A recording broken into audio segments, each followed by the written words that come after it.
നമസ്കാരം. എല്ലാവർക്കും നമ്മുടെ പുതിയൊരു വീഡിയോയിലേക്ക് സ്വാഗതം. എല്ലാവരും സുഖമായിരിക്കുന്നു വിശ്വസിക്കുന്നു. ഇന്ന് നമുക്ക് നല്ല കിഡിലെ ഒരു ചമ്മന്തി ഉണ്ടാക്കിയാലോ, ഒരു തക്കാളി ചട്നി. അപ്പോൾ സാധാരണ നമ്മളിത് ഇഡ്ഡലിക്കും ദോശയ്ക്കും ഉണ്ടാക്കുന്ന പോലെ അപ്പോഴരച്ചിട്ടിങ്ങനെ നമ്മൾ ഇഡ്ഡലിക്കും ദോശയ്ക്കൊക്കെ ചെയ്യാറില്ലേ, അങ്ങനെയല്ല. ഇത് നമുക്ക് ഇങ്ങനെ ഉണ്ടാക്കി വെച്ചാൽ ഒരു മാസം വരെ ഫ്രിഡ്ജിൽ നമുക്കത് സൂക്ഷിക്കാൻ പറ്റും. നമ്മുടെ ആവശ്യാനുസരണം നമുക്കെടുത്തിട്ട് ഉപയോഗിക്കാൻ പറ്റും. അപ്പോൾ അതെങ്ങനെയാണ് ചെയ്യുന്നതെന്ന് കണ്ടു നോക്കിയാലോ. അതിന് വേണ്ടിയിട്ട് ഒരു പാൻ വെച്ചിട്ട് അതിലേക്ക് കുറച്ച് വെള്ളം വെച്ചിട്ട് അതിലേക്ക് നമുക്ക് ആവശ്യത്തിനുള്ള തക്കാളി, ഞാനിപ്പോൾ 1 കിലോ തക്കാളിയാണ് എടുത്തിട്ടുള്ളത്. എന്നിട്ട് ഇതിൻ്റെ അതിൻ്റെ മോൾ സൈഡ് നമുക്കൊന്ന് കത്തി കൊണ്ട് മെല്ലെ ഒന്ന് വരഞ്ഞു കൊടുക്കാം. അതിൻ്റെ തോലൊന്ന് എടുത്ത് കളയണം. അതിന് എളുപ്പത്തിന് വേണ്ടിയിട്ടാണ് അങ്ങനെ ചെയ്യുന്നത്. എന്നിട്ട് ഇതിലേക്ക് ഇങ്ങനെ നമ്മൾ ഈ വരഞ്ഞ തക്കാളി അങ്ങ് ചേർത്ത് കൊടുക്കണം. ഇനി നമുക്കൊന്ന് അടച്ച് വെച്ച് കൊടുക്കാം. ഒരു 10 മിനിറ്റ് വയ്ക്കുമ്പോഴത്തേക്ക് തന്നെ നല്ലൊരു ഹൈ ഫ്ലെയിമിൽ വെച്ച് കൊടുക്കണം. അപ്പം നമ്മുടെ തക്കാളി വെന്ത് വരും നന്നായിട്ട്.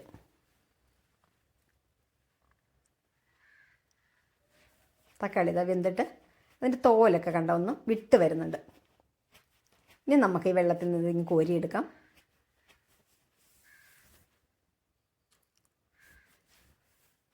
ഇത് ഇനി കോരിയെടുത്തതിന് ശേഷം നന്നായിട്ട് നമുക്കിതിൻ്റെ തോലിങ് എടുത്ത് കളയണം.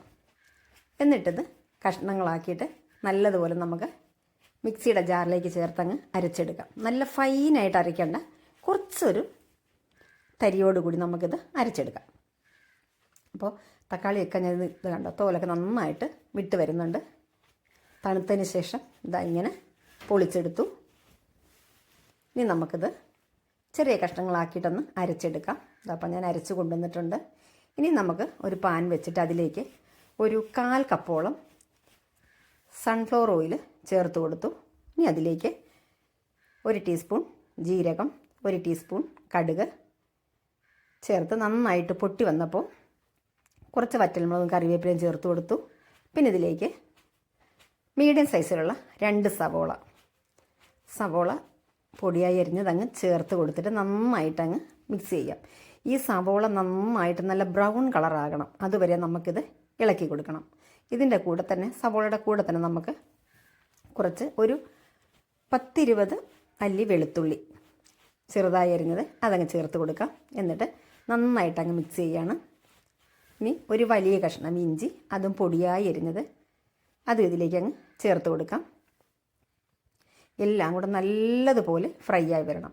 അല്പമെങ്കിലും ഫ്രൈ ആകുന്നതിൽ നിന്ന് ഒന്ന് കുറഞ്ഞിട്ടുണ്ടെങ്കിൽ നമ്മുടെ ചട്നി കേടാവും. അതുകൊണ്ട് നന്നായിട്ട് ഫ്രൈ ആയി ഒന്ന് നല്ല രീതിയിൽ ചുമന്ന് വരണം. അതുവരെ നമുക്കിത് ഫ്രൈ ആക്കി എടുക്കാം. അതുപോലെ തന്നെ എണ്ണയും നമ്മൾ നല്ലതുപോലെ ചേർക്കണം, അല്ലെങ്കിൽ ഇത് കേടാകാനുള്ള സാധ്യതയുണ്ട്. ഇനി ഇതിലേക്ക് ഒരു 10-12 പച്ചമുളക് പൊടിയായി എരിഞ്ഞത് അതുകൂടെ അങ്ങ് ചേർത്ത് കൊടുത്തു. അപ്പോൾ ഇതിലേക്ക് നമ്മൾ മുളക് പൊടി ആഡ് ചെയ്യുമ്പോൾ കാശ്മീരി മുളക് പൊടി ഉണ്ടെങ്കിൽ നല്ലതായിരിക്കും. അപ്പോൾ എൻ്റെ കയ്യിൽ അപ്പോഴുണ്ടായില്ല കാശ്മീരി മുളക് പൊടി. അപ്പോൾ ഞാൻ ചേർത്തത് നമ്മുടെ സാധാ മുളക് പൊടിയാണ്. അപ്പോൾ അതുകൊണ്ട് തന്നെ നമ്മുടെ ഈ ചട്നിക്ക് കളറ് ഒരല്പം കുറവാണ്. നമുക്ക് നല്ലതുപോലെ ഇത് ഒന്ന് ഫ്രൈ ആക്കിയെടുക്കാം. ഇതിലേക്ക് ഒരു 2-3 നുള്ള് കായപ്പൊടി ചേർത്ത് കൊടുക്കാം. ഇനി നമുക്കിതിലേക്ക് വേണമെങ്കിൽ മല്ലിയില ചേർക്കാം. പക്ഷേ മല്ലിയില ചേർത്താൽ കേടാകാൻ സാധ്യതയുണ്ട്. ഇതിന് നമുക്ക് വേണമെങ്കിൽ അപ്പോഴത്തേക്കുള്ള കുറച്ച് വേണം എടുത്തിട്ട് മല്ലിയില ചേർത്തെടുക്കാം. ഇനി ഇതിലേക്ക് ഒരു 1/4 ടീസ്പൂൺ മഞ്ഞൾപ്പൊടി, ഒരു 2 ടീസ്പൂണോളം മുളക് പൊടി, 1/2 ടീസ്പൂൺ മല്ലിപ്പൊടി, ഇത്രയും ചേർത്തിട്ട് നന്നായിട്ടങ്ങ് മിക്സ് ചെയ്യാം. ഈ മുളക് പൊടിയുടെയൊക്കെ അളവ് നമ്മുടെ ടേസ്റ്റിനനുസരിച്ച് നമുക്ക് ചേർക്കാം. അതിൽ ഇത്ര ടീസ്പൂണ് എന്ന് പറയേണ്ടതായിട്ടില്ല കേട്ടോ. ഇനി നമ്മൾ അരച്ച് കൊണ്ടുവന്ന തക്കാളിയില്ലേ, അത് ഇതിലേക്ക് അങ്ങ് ചേർത്ത് കൊടുക്കാം. കണ്ടോ, നല്ലതുപോലെ ഫൈൻ ആക്കിയിട്ടില്ല, ഞാൻ ഫൈൻ പേസ്റ്റ് ആക്കിയിട്ടില്ല. ഇതിലേക്ക് ചേർത്തിട്ട് നന്നായിട്ടങ്ങ് മിക്സ് ചെയ്യാം. ഇനി നല്ലതുപോലെ ഇതിൽ കിടന്നിട്ട് ഇതിൻ്റെ ഈ വെള്ളമയമൊക്കെ നന്നായിട്ട് മാറി എണ്ണയൊക്കെ നല്ലതുപോലെ തെളിഞ്ഞ് വരണം. അതുവരെ നമ്മൾ ഇളക്കി കൊടുക്കണം.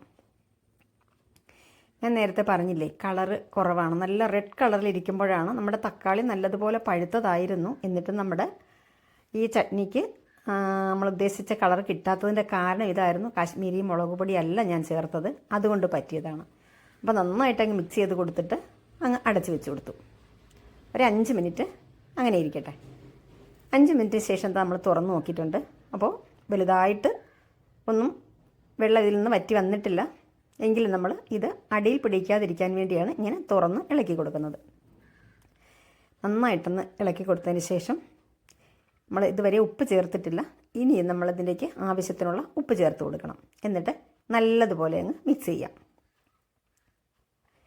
ഇഡ്ഡലി, ദോശ, അപ്പം ഇതിനൊക്കെ നല്ല ബെസ്റ്റ് എന്ന് പറഞ്ഞാൽ പിന്നെ വേറൊരു കറിയും നമുക്കിതിന് വേണ്ട കേട്ടോ. ഇത് പിന്നെ നമുക്ക് പെട്ടെന്നൊക്കെ രാവിലെ നമുക്ക് എവിടെയെങ്കിലും ഒരു യാത്ര പോകണം, അങ്ങനെയൊക്കെ വരും. നമുക്ക് പിന്നെ കറി ഉണ്ടാക്കാനായിട്ട് നിൽക്കേണ്ട. ദോശയോ ഇഡ്ഡലിയോ അതിൻ്റെ കൂടെ നമുക്കിത് എടുത്താൽ കഴിച്ചാൽ മതി. അപ്പോൾ നല്ലൊരു വിഭവം തന്നെയാണ് കേട്ടോ. ഇത് ചെയ്ത് നോക്കിയിട്ടില്ലാത്തവർ ഒന്ന് ചെയ്ത് നോക്കണം കേട്ടോ. അപ്പോൾ വീണ്ടും ഒരു 2 മിനിറ്റ് അടച്ച് വെച്ചിട്ട് വീണ്ടും ഞാൻ ഇളക്കി കൊടുക്കുകയാണ്. നല്ലതുപോലെ ഓയിൽ തെളിഞ്ഞ് വരണം.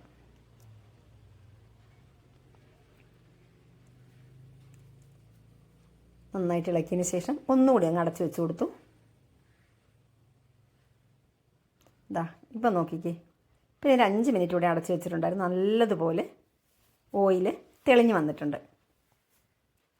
കണ്ടോ, ഇതുപോലെ ഓയിൽ തെളിഞ്ഞ് വന്നിട്ടുണ്ട്. ഇല്ലെങ്കിൽ നമുക്ക് നമ്മുടെ തക്കാളിയൊക്കെ ശരിക്ക് വെന്ത് പിന്നെ ഇത് കേടാകാനുള്ള സാധ്യതയും കൂടുതലാണ്. ഇപ്പോൾ ഇതിൽ കിടന്ന് തക്കാളിയൊക്കെ നന്നായിട്ട് വെന്ത് റെഡി ആയിട്ടുണ്ട്. ഇനി നമുക്കിതിലേക്കൊരു 1-2 ടീസ്പൂൺ വരെ നമുക്ക് ചേർക്കാം വിനാഗിരി. പക്ഷേ ഈ തക്കാളിക്ക് നല്ല പുളിയായിരുന്നത് കൊണ്ട് തന്നെ ഞാൻ 1 ടീസ്പൂണേ ചേർത്തിട്ടുള്ളൂ. ഇതും കൂടെ ചേർക്കുമ്പം ഒട്ടും കേടാകാതെ ഇരുന്നോളും. ഇതെല്ലാം ചേർത്ത് മിക്സ് ചെയ്ത് ഒന്നുകൂടി ഒന്ന് അടച്ച് വെച്ച് കൊടുത്തു. ഇപ്പോൾ നല്ലതുപോലെ ഓയിലൊക്കെ തെളിഞ്ഞ് നല്ല അടിപൊളിയായിട്ട് വന്നിട്ടുണ്ട്. ഇനി നമുക്ക് അടുപ്പൊന്ന് മാറ്റിയിട്ട് ഒന്ന് ഇളക്കി കൊടുക്കാം. ഇപ്പോൾ നമ്മുടെ ചട്നി ഇവിടെ റെഡി ആയിട്ടുണ്ട്. ഈ സമയത്ത് നമുക്കിതിലേക്ക് മല്ലിയില ചേർത്ത് കൊടുക്കാം. പക്ഷേ ഞാൻ മല്ലിയില ചേർക്കുന്നില്ല, കാരണം എനിക്കിത് കുറേ നാളുണ്ടാവും. നമ്മൾ ഡെയിലി ഇതായിരിക്കത്തില്ലല്ലോ കഴിക്കുന്നത്. ചിലപ്പോൾ നമ്മൾ സാമ്പാർ അങ്ങനെയൊക്കെ ഉണ്ടാവുമല്ലോ. അപ്പോൾ അങ്ങനെ ഇല്ലാത്ത ദിവസങ്ങളിലാണ് അധികം ഞാൻ എടുക്കാറുള്ളത്. കുറച്ച് ഇരിക്കാൻ വേണ്ടി തന്നെ ഞാൻ മല്ലിയില ചേർക്കുന്നില്ല. അതായിപ്പോൾ നന്നായിട്ട് തണുത്തിട്ടുണ്ട് നമ്മുടെ ചട്നി. ഇനി ഞാനിതൊരു ഗ്ലാസിൻ്റെ ജാറിലേക്ക് മാറ്റുകയാണ്. ഗ്ലാസ് ജാറിൽ തന്നെ മാറ്റി വയ്ക്കുമ്പോൾ പെട്ടെന്നൊന്നും കേടായി വരില്ല കേട്ടോ ഇത്. ഇനി നമുക്കിത് വേണമൊരു ഒരു ബോട്ടിലേക്ക് എടുത്ത് മാറ്റി വെച്ചിട്ട് ബാക്കിയുള്ളതൊരു വലിയ ബോട്ടിലേക്ക് വയ്ക്കുക. അപ്പോൾ നമ്മൾ എപ്പോഴും എടുത്തത് കേടാകാതെ ഇരുന്നോളും. ഞാൻ എന്താ ഇതുപോലെയുള്ളൊരു ഗ്ലാസ് ജാറിലേക്കാണിത് മാറ്റുന്നത്. ഇനി ഞാനൊരു ചെറിയ ജാറിലേക്ക് മാറ്റും. നമ്മുടെ അപ്പോഴത്തേക്കുള്ള ആവശ്യത്തിന് എടുക്കാനായിട്ട് അങ്ങനെ വയ്ക്കാറുണ്ട് കേട്ടോ ഞാൻ. അപ്പോൾ ഇതിങ്ങനെ എപ്പോഴും തുറന്ന് ഇതിൽ കാറ്റ് കിടക്കൊന്നും വേണ്ട. അതിന് വേണ്ടി കേട്ടോ ഞാൻ അങ്ങനെ ചെയ്യുന്നത്. എല്ലാ അച്ചാറുകളും ഞാൻ അങ്ങനെ തന്നെയാണ് കേട്ടോ ചെയ്യുന്നത്. അപ്പോൾ ഇതിലേക്ക് ഞാൻ ഇപ്പോൾ നമ്മുടെ ഈ വീഡിയോ എടുക്കുന്നത് കൊണ്ട് മാത്രം ഞാനിതിങ്ങനെ ഫുള്ളായിട്ട് വെച്ച് നിറച്ചെടുത്തത് കേട്ടോ. അല്ലെങ്കിൽ ഇത്ര നിറയ്ക്കില്ല. മറ്റൊരു ജാറിലേക്ക് അതിപ്പോൾ ഞാൻ മാറ്റിയിട്ടുണ്ടായിരുന്നു.